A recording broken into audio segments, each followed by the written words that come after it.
জোর বৃষ্টি শুরু হয়েছে। কালবৈশাখীর বৃষ্টি কয়েকদিন ধরেই চলছে।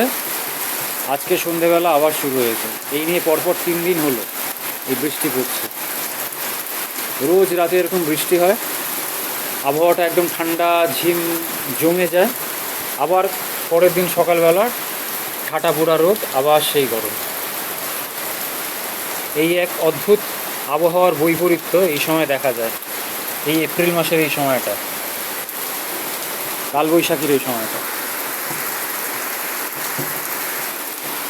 দেখছেন কিরকম বৃষ্টির ঝাড়।